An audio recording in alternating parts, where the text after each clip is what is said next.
Assalamualaikum warahmatullahi wabarakatuh. Saya mau tanya Gus, istana di surga itu ada dua, yaitu Istana Firdaus dan Istana Emas. Istana Firdaus tempatnya ada di atas bukit, di bawahnya pohon cemara 7.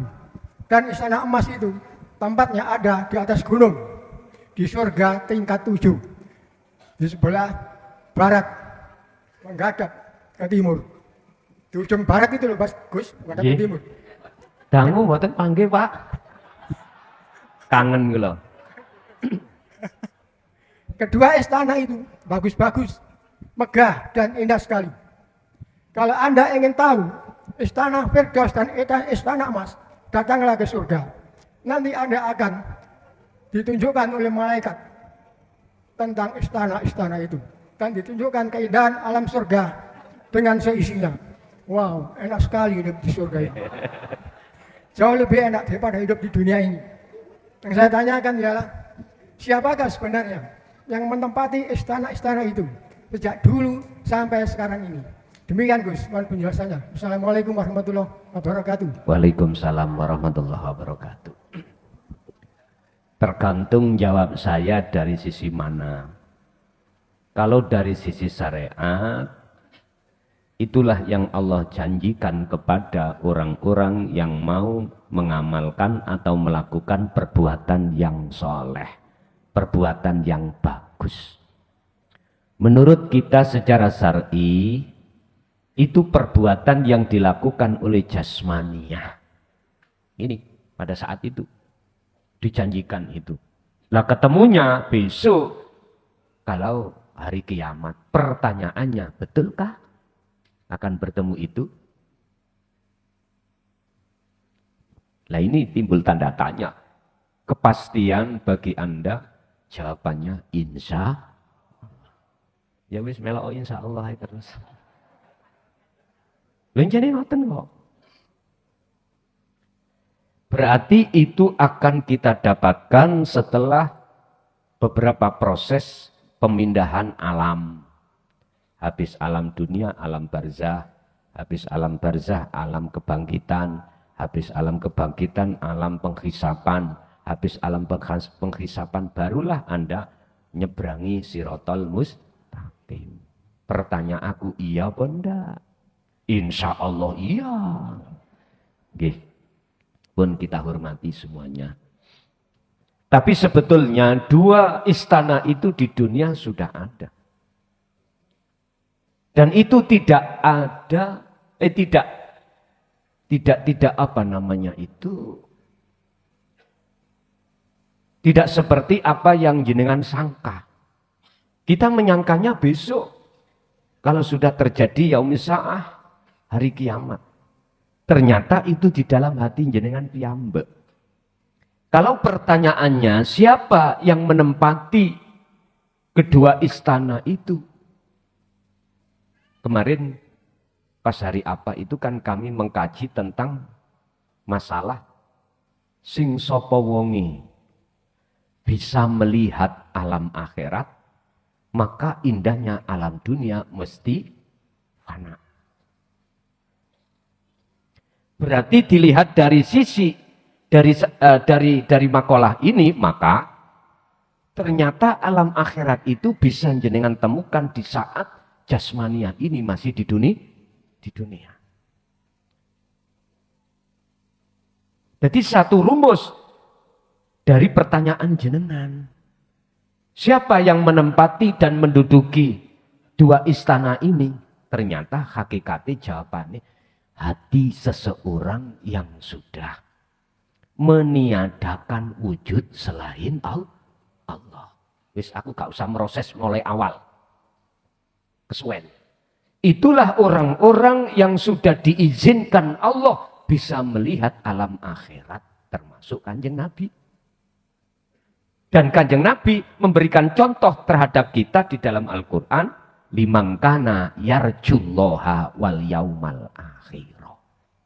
Jikalau kau Anda ingin tahu alam akhirat di dunia ini, Anda harus menjadi liman kana yarjullaha, Jadi orang yang di dalam hati ada keinginan untuk bertemu Allah. Pak Bu, sak donya niki atine wong niku maceme mek loro. Ono ada hati seseorang yang ingin terus ketemu dengan kesenangan, kemewahan dunia. Ini golongan yang mayoritas. Sedangkan golongan yang minoritas, hati seseorang yang merindukan karena punya keinginan ingin ketemu Allah. Dan ini yang dimaksud dalam ayat, itulah orang yang dipilih oleh Allah. Kalau kita menengok ke hikam, hati seseorang ada dua, mingkol bin zahidin dan mingkol bin rogibin. Hati yang pertama minoritas condong kepada Allah, hati yang kedua rogibin, hati yang selalu condong dengan keindahan, kesenangan, kemewahan dunia. Ini hati manusia. Jadi yang pantas Allah masukkan di situ hanyalah orang pertama yang ada hatinya keinginan ketemu Allah. Otomatis inilah proses dari iman ke ihsan.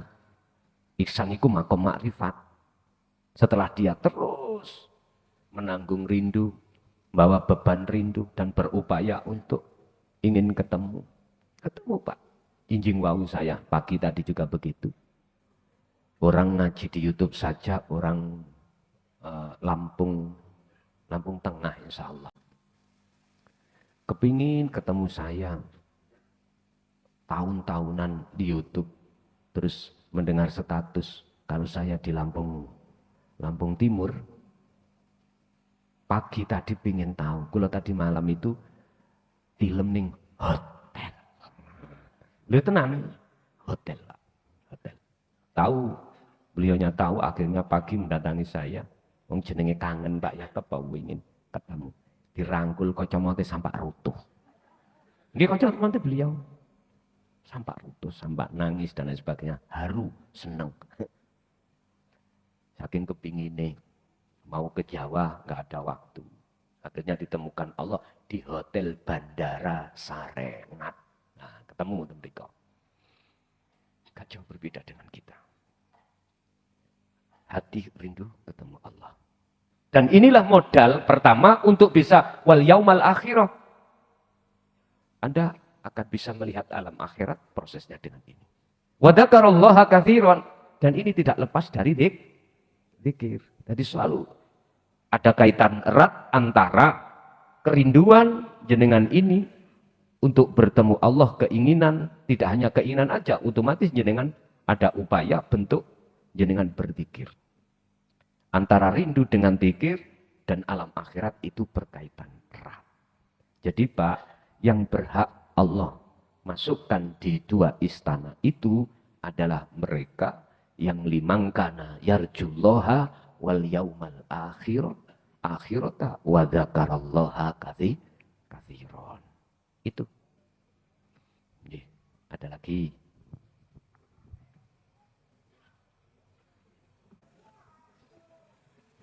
Assalamualaikum warahmatullahi wabarakatuh.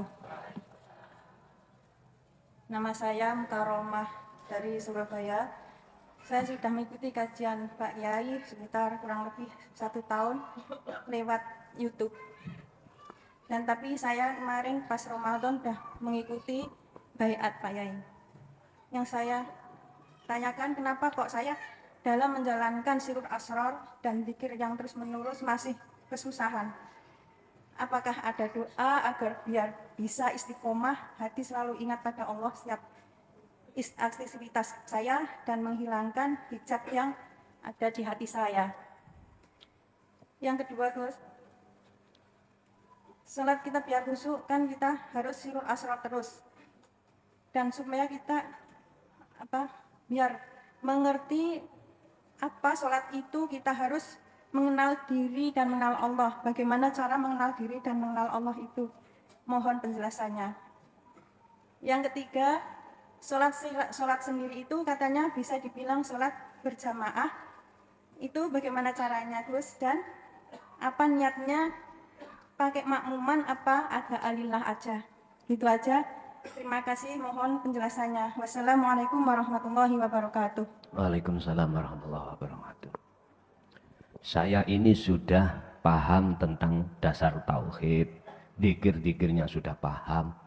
Mengapa ketika saat menjalankan zikir tersebut kok susah? Apa sebab? Zikir ketika saat dilakukan mudah dan susah. Ini dari hukum asbabun nuzul mesti ada. Kalau saya jawaban mateng, ya sing susah ya Gusti Allah. Sebabnya ono ngono. Yang menjadikan ini gampang ya Gusti Allah. Cuman kan sebelum Allah menetapkan mudah dan sulit, itu kan ada riwayat. Apa riwayatnya? Wis kula tak ngomong dulu secara umum. Orang biasanya kalau banyak masalah, umum niki umum, tapi pun dijadikan alasan yang apa? Yang konkret, jangan. Sebab tidak semua orang itu seperti itu. Biasanya umumnya seseorang itu susah untuk menjalankan dzikir sirul asrar karena dirinya dikerubuti banyak masalah. Entah itu dengan suami, dengan anak, dengan rumah tangga, kebutuhan. Dan ini banyak mereka jadikan sebagai alasan untuk tidak sinkron antara ilmu dengan amal berbentuk dzikir. Kebanyakan ngoten. Tapi itu sebetulnya bukan alasan. Sebab siapa sebagai dalang dibalik jenengan ini banyak masalah? Siapa? Anda sudah tahu jawabannya. Fi kulli mukawwanat khafiyun ai hayyun wa huwa wujudullah. Ternyata di balik layar semua itu hanyalah ada wujudnya Allah. Lah, sekarang tinggal jenengan ini untuk mengklikkan antara ruh lewat rasa terhadap hidup di situ. Pun ngeten mawon Bu. Niki sampean tak paringi aji-aji nekat. Nggih? Biar tidak terjadi susah lagi. Pun ngeten. Tapi ya sampean pamit nang gone anak bojo. Sampean pamit nang anak bojo. Jikalau tetap enggak boleh, pun nderek kula ning pondok. Umpama gak oleh lho ya. Jenengan dihalang-halangi wa yasudduna an sabilihi sabilillah, umpama dihalang-halangi rapopo nderek ning pondok. Tapi nek iki saged sampean lampahi ning diriya di rumah lebih baik. Biar enggak menimbulkan fitnah di tengah-tengah keluarga khususnya suami jenengan. Lakukan di rumah. Nek sampean lakukan ning pondok, engko ada fitnah. Paling kecantol wong. Lah ngoten toh? Khawatirnya seperti itu. Daripada ada fitnah prasangka yang tidak baik, lebih baik jenengan lakukan di rumah. Jenengan kan takok solusinya, termasuk pertanyaan yang ketiga, mengenal diri. Jadi pertanyaan pertama dan kedua ini pertama dan ketiga satu paket. Pun sampean pamit dulu terhadap suami dan anak. Pak, jenengan manggil papa napa? Mas. Ya wis sembarang. Ya. Kula nyuwun izin selama 40 hari, 40 malam jangan diajak bicara. Anak juga begitu. Waktu masak tetap saya masak. Waktu melayani jenengan tetap aku melayani. Baik secara fisik maupun secara batin tetap tak layani ya. Tapi tolong kula jangan diajak bicara. Masalah belonjonya gitu, ya duka sampean taruh ning kono utawa ya napa. Maksudnya ya apa? Pamitosi. Sibukkan hati jenengan. Setiap napas buatlah berzikir wadhkur isma rabbika Muhammad, dikirolah kau selalu. Isma Rabbika, pertama dengan nama Sebutlah Muhammad dengan nama Allah bukrata wa asila, baik siang maupun malam.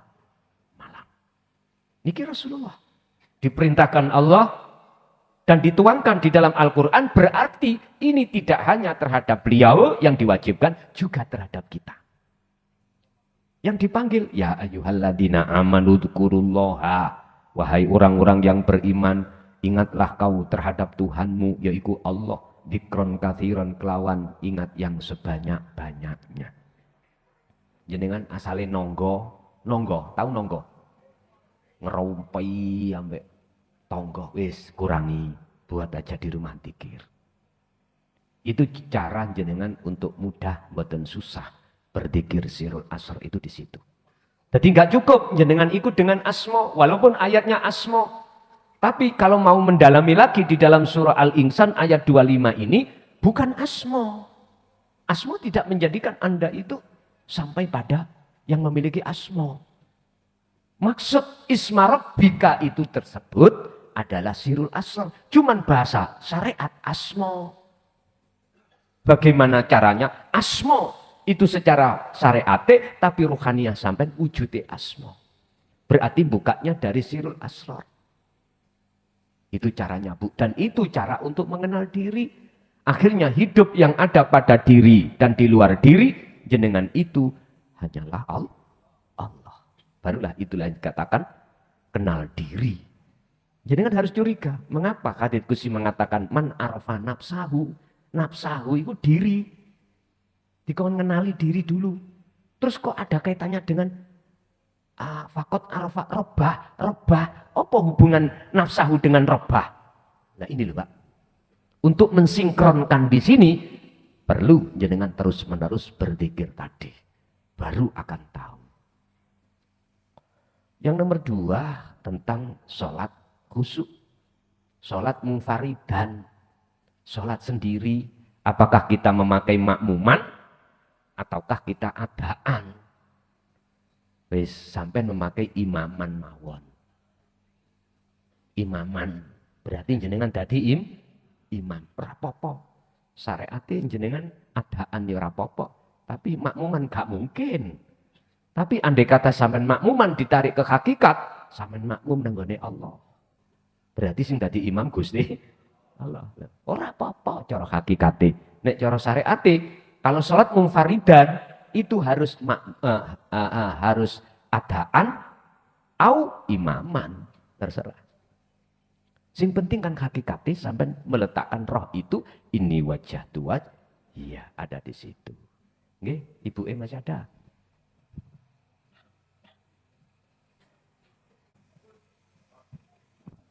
Bisa. Oh, wonten iki tak layani. Wah, sampai tuh jam 12. Salam takdim Kiai. Perwakilan dari Gresik, Pak. Sedikit ingat dalam Ihya Ulumuddin 195 ketika Nabi Musa bertemu seorang hamba yang dia tidur di atas tanah tanpa alas dan bertidurkan dengan batu dan berselimutkan dengan jubah. Ketika itu Nabi Musa alaihissalam bertanya kepada Allah, wahai Allah, ada seorang hamba yang menyia-nyiakan dunia. Kemudian Allah mengingatkan kepada Nabi Musa, apakah engkau tidak tahu wahai Nabi Musa, apabila aku memusatkan pandanganku terhadap seorang hamba, maka aku sirnakan dia terhadap dunia. Yang saya tanyakan, memusatkan pandangan terhadap dunia dalam kacamata syariat dan hakikat. Ya. Terus kemudian seorang salik ketika bermahabbah, pandangan yang bagaimana ketika Allah memusatkan pandangannya terhadap si hamba. Kemudian yang kedua, banyak di dalam Al-Quran ditemukan antara sodr, qalb, fuad, dan baitullah atau disebutkan dengan sir. Mohon penjelasannya, Nyai. Mohon maaf, terima kasih sebelumnya. Terkait pandangan terhadap Allah di dunia, orang yang masih mengikuti atau mengejar tentang kesuksesan dunia, miturut pandangan hakikat itu bagaimana? Mungkin dalam ayat 77 surat Al-Qasas, sinkron dengan makalah di dalam Ihya tadi. Wabtagi raihlah fima ing dalam opo ataka kang nganugrahake nekaake ka ing sira sapa Allah Gusti Allah. Raihlah anugerah yang Allah hadirkan terhadap Anda semuanya. Pertama, anugerah darul akhirah, negeri akhirat. Berarti akhirat. Berarti hati hanya memandang akhirat. Golongan hati manusia yang memandang akhirat itu tidak hanya orang-orang secara fisik harus tinggalkan dunianya saja. Tidak. Ayat ini ada terusnya. Darul akhirah. Setelah itu wala tansa nasibaka minatun dunya. Janganlah kau ojo ninggalno sira, alias bagianmu ning dunya iki ojo kok tinggalno. Berarti jenengan iki secara fisik disuruh untuk mensukseskan dunia. Tapi mandangnya hatimu secara hakikat bukan ke dunia. Lah, sahabat yang bertidur beralaskan batu itu golongan yang hanya memikir masalah akhirat. Ini golongan khos, Pak. Golongan hati Allah letakkan di makom arif, itu di khos. Artinya hatinya sudah tinggalkan baik secara zahiriyah atau batiniyah tentang urusan-urusan dunia. Ibaratnya kekasih Allah wis gak ngopeni dohir urusan dunia. Dan ini semua ya juga atas kehendak Allah itu sendiri. Sebagai percontohan.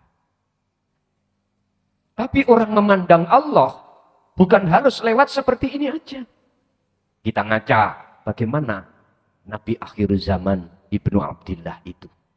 Beda lagi.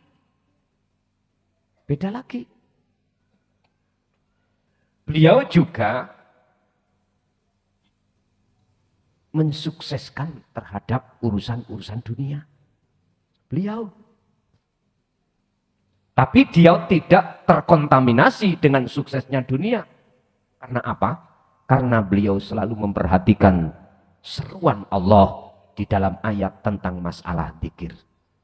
Alladzina amanu, bagi orang-orang yang beriman, watatma'innu qulubuhum, dan hatinya selalu tentram disebabkan apa? Bizikrillah. Karena sebab dia selalu ingat pada Allah. Ala bizikrillahi tatma'innul qulub. Ingatlah, hanya hatimu mengingat Allah, jiwamu akan damai. Niki surat Ar-Ra'd ayat 28. Di situ dikatakan mukmin.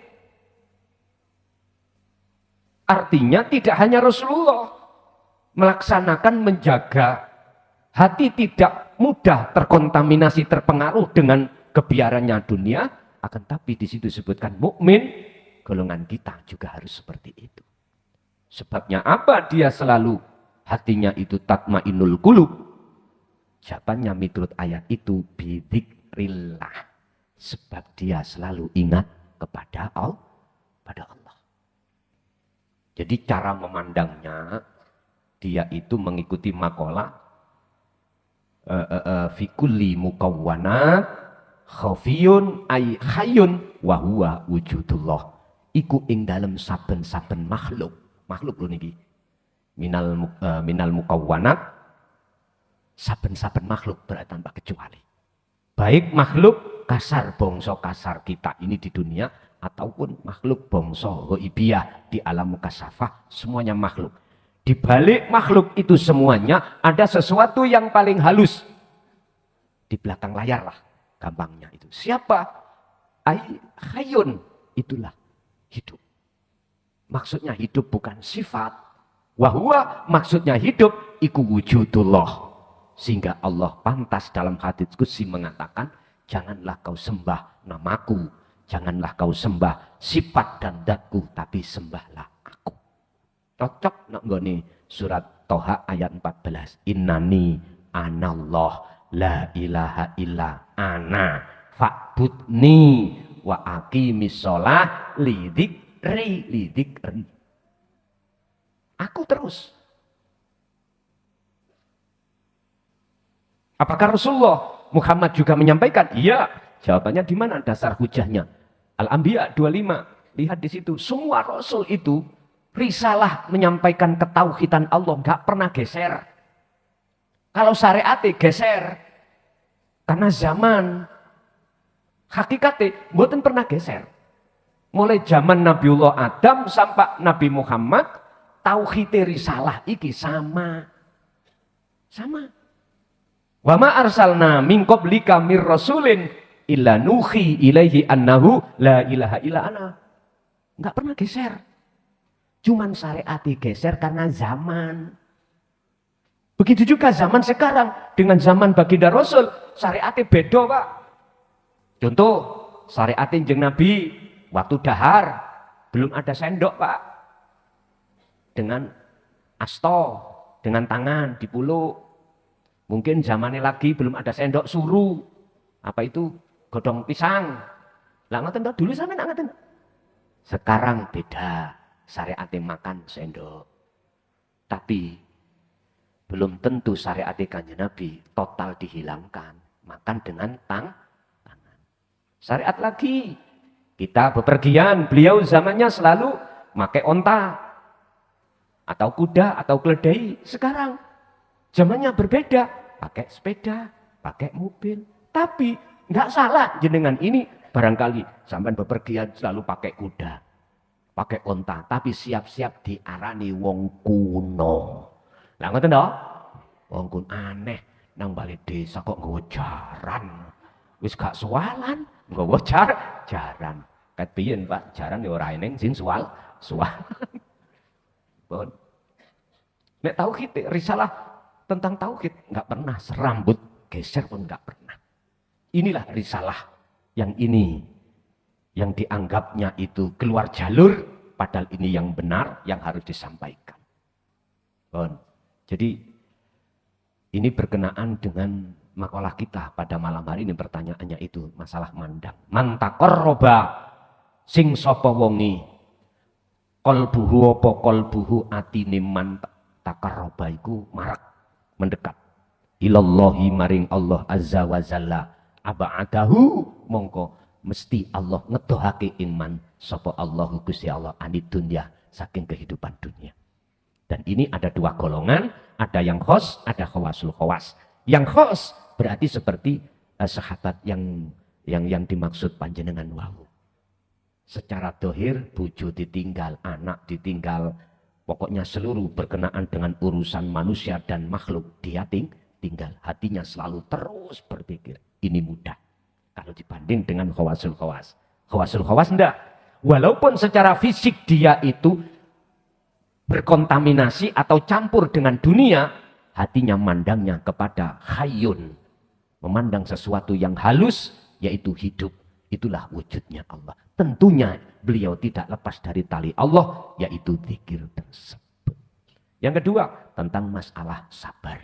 Atau bahasa fu'ad atau sir. Inilah yang saya gabung menjadi satu kalimat, daqaiqul asrar. Apa? Lembut-lembuti perkara sing lembut. Istilah bahasa Jawa. Ning jerone ati iku ana teleng. Sampeyan sing nate nang kejawen mesti tahu ngrungokno dawuh Rama. Jerone ati ku ono teleng. Tapi ora dijelasno gamblang mboten. Disitulah nanti kau akan menemukan kosong iku berisi, berisi iku kosong. Kau akan menemukan galihe kangkung. Ternyata itu maksudnya al-fu'ad. Di dalam hati jenengan itu ada imanul haq yang disebut ihsan. Nek cara hadis Kanjeng Nabi tentang ihsan, ketika jenengan iki menyembah, menghadap kepada Allah, ada dua. Anda itu bisa melihat wujudnya Allah, tapi bukan Anda itu makhluk. Paham ya? Yang dikatakan makrifat itu bukan makhluk bisa melihat Allah. Apa mungkin perkara yang enggak wujud bisa melihat wujud? Ternyata yang dimaksud makrifat yang wujud, yang bisa melihat yang wujud hanyalah yang wujud. Kalau tidak bisa, fa'ilam takun taro, apabila kau belum bisa melihat wujudnya Allah, seakan-akan kau selalu dilihat oleh, itulah proses jenengan itu melakukan su'aul basyirah. Merasakan kehadiran Allah. Karena lewat inilah baru jenengan bisa antak budallaha ka'annaka lahu taroh. Bisa dikatakan ihsan itu muncul dalam hati jenengan. Nek cara wong Jawa al-fu'ad, itulah rasa. Sirul asrar munculnya. Baru kalau ini sudah jenengan asah, muncul yang namanya ainul basyirah, bertemu Allah, sabar mesti muncul. Sabar itu muncul. Wong sabar, takrifi sabar itu ngene ya Pak. Diwene susah, senang, wis gak ono bedane. Abot nggih? Abot. Ujian jenengan sing paling abot. Nek garwa sampean diuji Allah, digondol kucing garong. Abot pol. Ngerti kucing garong? Nggih. Abot. Tapi bukan berarti abot iku selamanya berat. Akan jadi ringan manakala keakuanmu makhluk itu sudah